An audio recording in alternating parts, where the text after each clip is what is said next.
नमस्कार। हम अब पूछ रहे हैं याजुवल जी से, जनक कि मैंने सुना है कि प्राण भी महत्व का होता है, जैसे वाणी महत्व की होती है, जैसे प्राण के बिना भी नहीं रहा जा सकता। तो याजुवल जी पूछते हैं कि तुम्हें प्राण का आश्रय और आयतन पता है ना? मुझे नहीं पता। तो याजुवल जी बताते हैं कि प्राण का आयतन प्राण ही है, कि प्राण ही मुख्य है, प्राण को प्राण प्रिय मानकर काम मिले। राजन, प्राण की कामना से यज्ञ के अयोग्य व्यक्ति को भी यज्ञ कराया जाता है कि तेरा प्राण अभी जाने वाला है तो तू यज्ञ कर ले, तू नीचे ना गिर। अगर तू इसी अवस्था में रहता है, इस आर्य अगर तू सुखी रहना चाहता है, साधन युक्त रहना चाहता है कि तो तेरा जीवन रोग के मुक्त होने वाले व्यक्ति में भी अयोग्य व्यक्ति को यज्ञ करने के लिए कहा गया। तो प्राण की बात है भाई, करो। दान न लेने वाले से भी दान लिया जाता है प्राण के हेतु, कि भाई प्राण को जीवित रखना है। अन्न न मिलने की अवस्था में प्राण रक्षार्थ हम कुछ कोई न मांगने वाला भी मांगता है, तो सब चीज़ प्राण से होती है। जिस दिशा में मरने का भय भी होता है उस दिशा को भी जाता है, उस दिशा से शिक्षा लेता है। तो प्राण ही महान है। प्राण भी तो विद्वानों को पता है भाई, प्राण के अनुकूल व्यक्ति उसका सहयोग करते हैं। तो प्राण की उपयोगिता समझ ली है। अब जनक कहते हैं, मैंने प्राण के अलावा अन्य भी महत्वपूर्ण सुना है कि चक्षु भी महान है, चक्षु के बिना क्या हो सकता है। तो याजुवल जी कहते हैं कि इसका आश्रय आँख ही है, आँख का आश्रय आँख ही, क्योंकि आँख सब देखती है, आँख से कुछ छूटता नहीं है।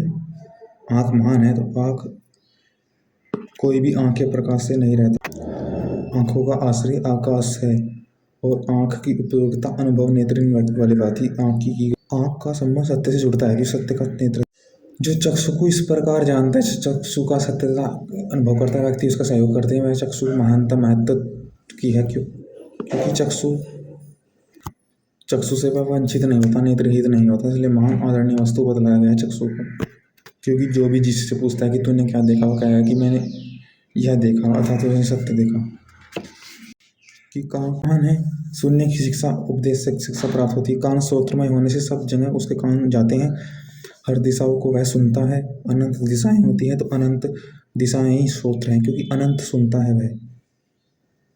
जहाँ तक दिशाएं हैं वहाँ तक सुनता है, वो हित की बातें सुनते रहता है। फिर जितना भी अनगिनत कितनी आवाज़ें आती हैं, जो कान की शक्ति है जिसको सुनती रहती है, कि जो स्रोत की अनंत शक्ति को ध्यान करके जानता है, उपयोग में लाता है, उपयोग करता है, वह श्रोत्रहीन नहीं होता, उसको देव भी आश्रय मिलता है, देव को पाता है, विद्वानों को पाता है। क्योंकि ये काम श्रोत्रहीन कि वही बातें ना जाने शब्द कहाँ कहाँ से श्रोत्र में आते हैं, किसी बातें किससे हमें क्या ना जाने क्या क्या सुनाई देता है, शब्द सुनाई देते हैं। तो श्रोत्र मान जो मानता है, अनंत शक्ति को पाता है, सदा कामयुक्त होता है, पाता है, उसके विचार चलते रहेंगे, सदा कर्ण रहित नहीं होगा, श्रोत्र रहित नहीं होगा, दिशाओं से उसको ज्ञान प्राप्त होगा हित का, वह कभी विद्वान नहीं होगा। अब जनक कह रहे हैं कि मन भी मैंने सुना है कि महान है। याजुवल जी कह रहे हैं कि तुम्हें मन का आश्रय नहीं पता, मन का आश्रय मन है, क्योंकि मन से ही व्यक्ति संकल्प कर अपनी पत्नी को कहता है कि मुझे ऐसा ही पुत्र चाहिए। संकल्प से मुझको मन से मननशील करता हुआ वह संकल्प से आनंद पूर्वक संतान चाहता है, मन से आनंदित होकर के वह ऐसा ही संतान चाहता है, आनंद पूर्वक, जिससे उसे आनंद हो। तो मन ही महान है, क्योंकि मन से मन जुड़ता है तो मन से संकल्प सिद्ध होते हैं, उसे सदा आनंद प्राप्त होता है, सबसे सहयोग प्राप्त होता है। ऐसे ही हृदय कहा गया है कि हृदय को भी मैंने सुना है महान है। हृदय को जनक कहते हैं हृदय का आश्रय स्थान हृदय, क्योंकि सब हृदय में ही होते हैं। हृदय से व्यक्ति काम में लाने से प्रत्येक वाणी को सहयोग प्राप्त करता है। हृदय की समस्त वस्तु का भी अपने पता, क्योंकि जो भी है हृदय में, हृदय महान है, क्योंकि ऊपर ऐसा आश्रय देता है, ईश्वर की शक्ति है हृदय, आकाश रूपी ईश्वर उसमें जान देते हैं, क्योंकि हमें उस अवस्था का ज्ञान होता है कि जो हमारा है उसको जानते हैं हम हृदय से। हृदय भी महान है। इस आँख में इंद्र है, इस आँख में इंद्र है कि स्वप्न और जागृत अवस्था में हमारा सूक्ष्म शरीर, स्वप्न अवस्था में और जागृत अवस्था में भी इंद्रियां काम करती हैं, और स्वप्न में भी वह सूक्ष्म इंद्रियां हैं, स्थूल इंद्रियां हैं, काम ऐसी करती रहती हैं।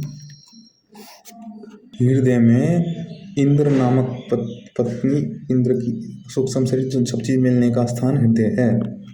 जागृत अवस्था में पुरुष का जीव का स्थान दाईं आँख बतलाया गया है, और उसे वैश्वानर कहा जाता है, क्योंकि वैसे संसार का संचारक करता है अन्न द्वारा। देवलोक जितने भी लोग हैं उनका ज्ञान मन इत्यादि दूसरी कंडिका में उसी वैश्वानर को इंद्र कहा गया है।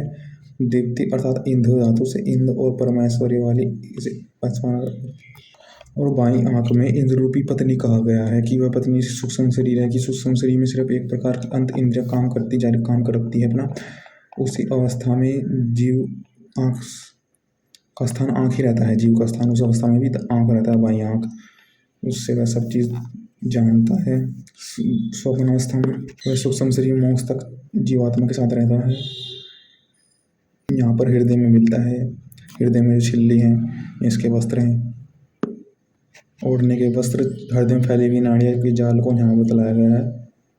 भोजन का अत्यंत सूक्ष्म मांस जो हृदय में रहता है, जिसे शरीर पुष्टि प्राप्त करता है, उसी को यहाँ दोनों पति पत्नी का अन्न कहा गया है।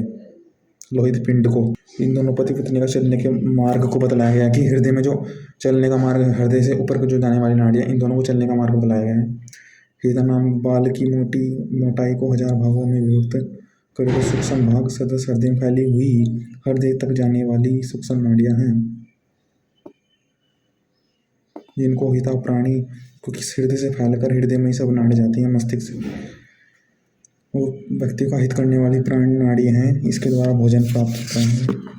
अत्यंत सूक्ष्म और शुद्ध रस रूप में सारे शरीर में बहता है इन्हीं नाड़ियों से, इसलिए सूक्ष्म शरीर और शुद्ध कहा गया है। उसका रस सूक्ष्म शरीर हमें और शुद्ध प्रतीत होता है स्थूल शरीर से। चौथी अवस्था है मल आदि से रहित होता है, क्योंकि ये सूक्ष्म रस मल आदि से रहित होता है। मन जैसा बनता है, अन्न खाओगे तो सूक्ष्म बसाई तो शुद्ध होता है, मल आदि से रहित होता है। उत्तम जैसा खाओगे वैसा ही तुरंत मन बनेगा। चौथी कंडिका में प्रारंभ में सुषुप्ति और अंत में तुरीय अवस्था का वर्णन किया। सुषुप्ति अवस्था का वर्णन करते हुए उससे चारों ओर तथा नीचे ऊपर सब प्राण का होना वर्णन किया गया है। प्राण चारों ओर ऊपर नीचे जितने प्राण सूक्ष्म शरीर में जो इस अवस्था में प्राण के सिवा कोई उसका अव्यय काम नहीं करता, मन आदि से भी उसके बंद रहते हैं। सुप्ति अवस्था में तुरीय अवस्था में आत्मा के बाहरी काम सभी बंद हुआ करते हैं, केवल उसके आंतरिक कार्य जारी रहते कहते हैं। बाह्य कार्य की दृष्टि से उसे नेति ऐसा नहीं कहा जाता है, उसके में ही गुण प्रकट किए जाते हैं जो प्रकार की दृष्टि से निषेध परक होते हैं। इसलिए आत्मा का जो है नेति के सिवा आग्राह्य असंग तुरीय अवस्था में कोई उसे पकड़ नहीं सकता, उसे कोई असंग नहीं कर सकता है, उसमें कोई संग नहीं कर सकता। जो याज्ञवल्क्य ने जनक को दी, इससे संसार में निर्भीकता प्राप्त करने तथा परलोक को उज्ज्वल बनाने तथा इस पर पहुँचने के लिए आवश्यक है जो ये अवस्था है। तुरीय अवस्था, सुषुप्ति अवस्था इनका ज्ञान, स्वप्न अवस्था इंद्र की अवस्था, जागृत अवस्था का ज्ञान, जागृत अवस्था में आँख क्या करती है, आँख का ज्ञान, कान क्या करते हैं का ज्ञान, मन का ज्ञान, हृदय का ज्ञान और इत्यादि बातें, काई का ज्ञान, प्राण का ज्ञान इत्यादि। इससे व्यक्ति निर्भय होता है। और मन का ज्ञान, प्राण का ज्ञान याज्ञवल्क्य ने दी थी जनक को। ये जितनी भी याज्ञवल्क्य कह रहे थे कि जनक आप निर्भय हो गए इन्हें जान के, और जनक कहते तुम भी निर्भय हो। मुनि परम प्रणाम, आप भी निर्भय हो और आपके लिए सब साधन है मेरे।